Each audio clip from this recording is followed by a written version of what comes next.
Primera lente de la historia de la humanidad. La palabra microscopio proviene del griego micros, significa pequeño, y escopio, de mirar. Al comienzo los microscopios fueron creados y aplicados en la relación al comercio textil, lo que quiere decir que con ellos observaban la calidad de sus telas. El primer microscopio fue creado por los hermanos Hans y Zacharias Jensen en 1590. En 1595, en una ciudad flamenca de Middelburg, el óptico Zacharias Jensen montó un pequeño artefacto donde tenía apenas 25 centímetros, con lentes de 2 tubos de Platón que se deslizaban uno dentro del otro. De este rudimento fabricó el primer microscopio de la historia. En 1611, Johannes Kepler sugirió una forma de construir un microscopio compuesto. Galileo Galilei creó un microscopio compuesto que consistía de 2 tubos de madera deslizables sobre uno exterior de cartón, en 1612. Microscopio compuesto creado por Zacharias Jensen, en 1590. Cabe aclarar que Zacharias se considera en ciertas ocasiones el inventor del microscopio, pero hay cierto debate con Galileo Galilei, ya que ambos diseños eran versiones inversas del telescopio desarrollado por el alemán Hans y podrían amplificar una imagen hasta 10 veces más. Siguiendo con el tema, el microscopio compuesto creado por Zacharias Jensen está compuesto de 3 partes principales: la ocular, el cuerpo y el objetivo. La lente que actuaba como objetivo era biconvexa, mientras que la lente ocular era plano convexa.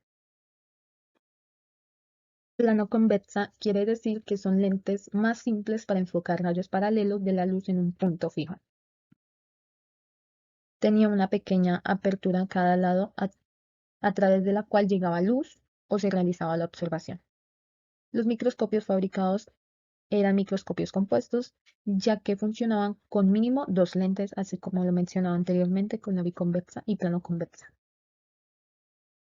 Anton van Leeuwenhoek perfeccionó el microscopio. Antes de lo mencionado anteriormente, cabe recalcar que es conocido como el padre de la microbiología. Sobresalió por ser el primero en realizar observaciones y descubrimientos con microscopio cuya fabricación él mismo perfeccionó.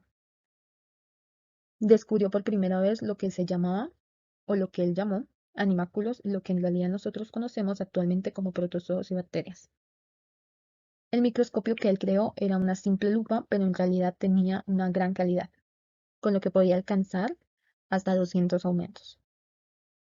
Este particular microscopio consistía de una pequeña lente biconvexa, montada sobre una placa de Platón que se sostenía muy cerca del ojo. Las muestras se montaban sobre la cabeza de un alfiler que se podía desplazar mediante unos tornillos que permitían enfocar. La obra Micrografía de Robert Hooke, 1665. Esta obra tiene algo particular, ya que aparecen por primera vez los dibujos de imágenes tomadas con microscopía óptica. El libro conlleva una descripción detallada de 57 observaciones realizadas con el mismo microscopio que Hooke creó.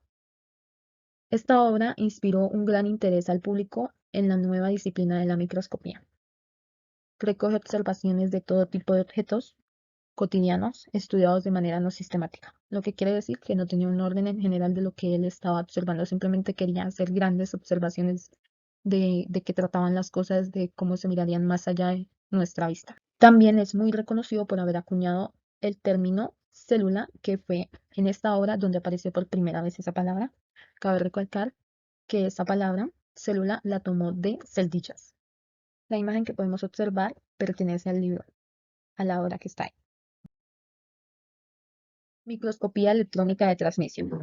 Entre 1931 y 1933, el físico alemán Ernst Rucker y el ingeniero en electricidad, también alemán, Max Kolb, desarrollaron el primer microscopio electrónico de transmisión para la observación de materiales.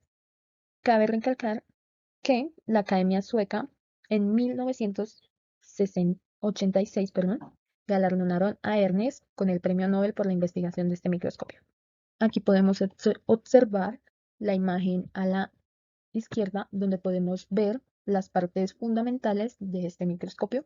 Y a la derecha podemos ver los bacteriófagos, donde a simple vista se mira una imagen algo tipo animada, por decirlo así, y la imagen B y C se muestran representadas con la microscopía electrónica de transmisión.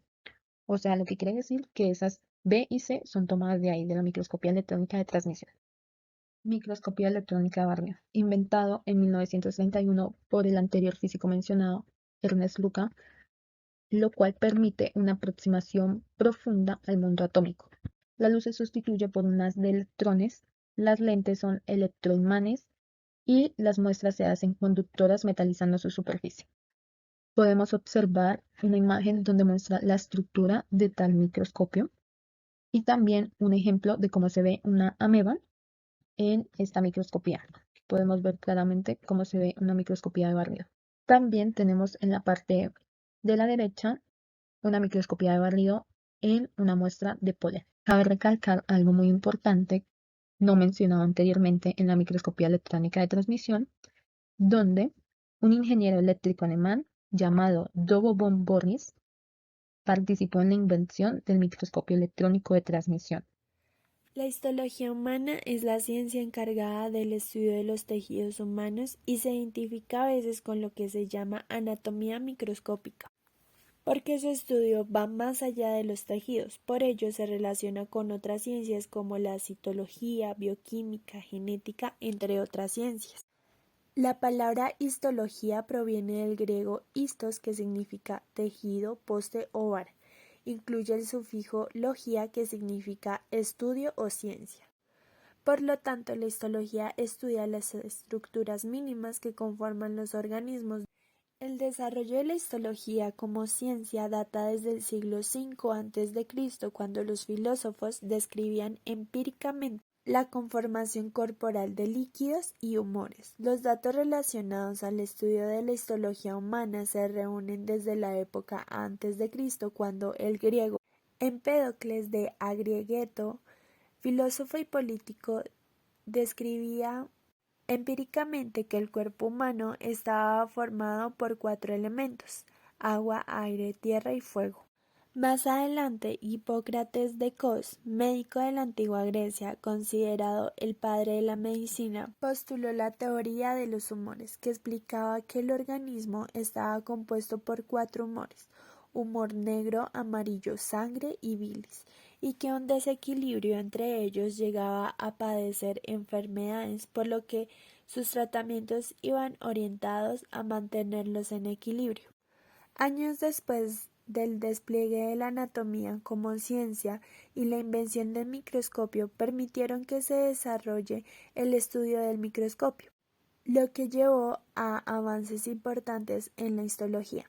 Marcello Malpighi, 1628 a 1694, investigador de la Academia del Cimento, Florencia, fue considerado el padre de la histología debido a que analizó tejidos empleados por primera vez en el microscopio. En la histología moderna, en el siglo XVIII, Javier Bichat fue designado padre de la histología moderna al ser capaz de clasificar los tejidos e identificar el origen microscópico de las enfermedades.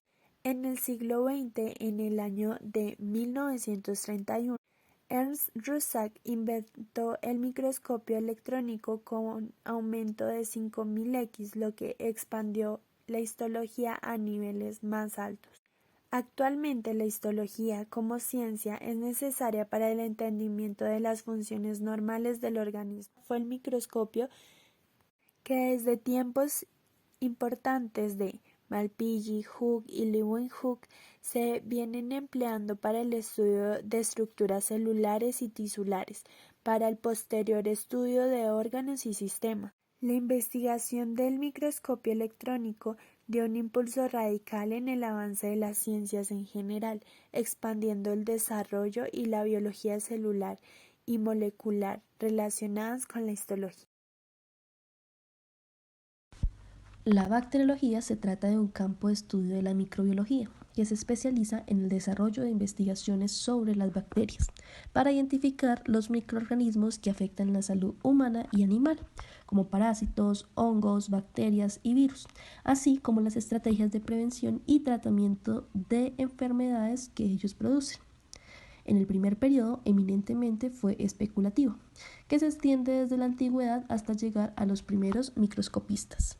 En el segundo periodo, de lenta acumulación de observaciones, desde 1675 aproximadamente hasta la mitad del siglo XIX, que arranca con el descubrimiento de los microorganismos por Leeuwenhoek.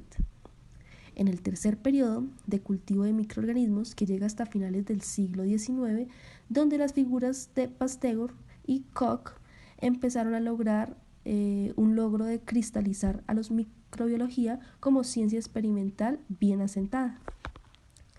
En el cuarto periodo, desde principios del siglo XX hasta nuestros días, en el que los microorganismos se estudian en toda su complejidad fisiológica, bioquímica, genética, ecológica, etc., y que supone un extraordinario crecimiento de la microbiología, el surgimiento de disciplinas microbiológicas especializadas como en virología, inmunología, etc., y la estrecha imbricación de las ciencias microbiológicas en el marco general de las ciencias biológicas.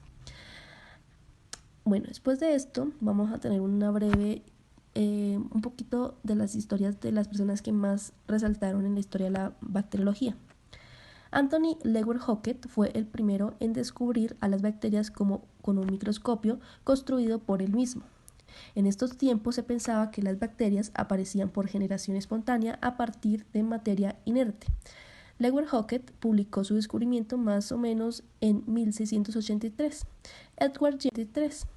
Edward Jenner en 1798 descubrió la vacuna contra la viruela, pero aún así tuvieron que pasar muchas generaciones de químicos y biólogos para que se demostrara que las bacterias se producen unas a partir de otras, como los seres vivos.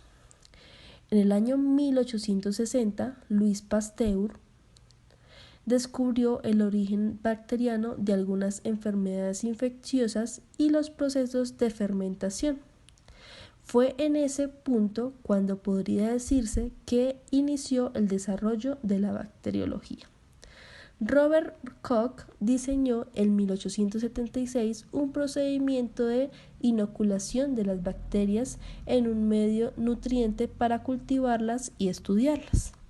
De acuerdo a las siguientes posturas, logró aislar el agente etiológico de Carburgo, la bacteria de el Bacillus. En 1880 se descubrió el conocimiento científico de la inmunología frente a las bacterias. Pasteur descubrió que al cultivar a una temperatura entre 42 y 43 grados centígrados pierde toda su virulencia tras varias generaciones, y más tarde descubrió que los animales inoculados con estas bacterias debilitadas eran resistentes a las infecciones. En 1977, Carl Woese descubre que las arqueas presentan una línea evolutiva diferente a las bacterias. Esta nueva taxonomía filogenética se basaba en la secuencia del ARN ribosómico. Todos estos descubrimientos a través del tiempo contribuyeron al descubrimiento y cura de enfermedades y asimismo al avance en la investigación.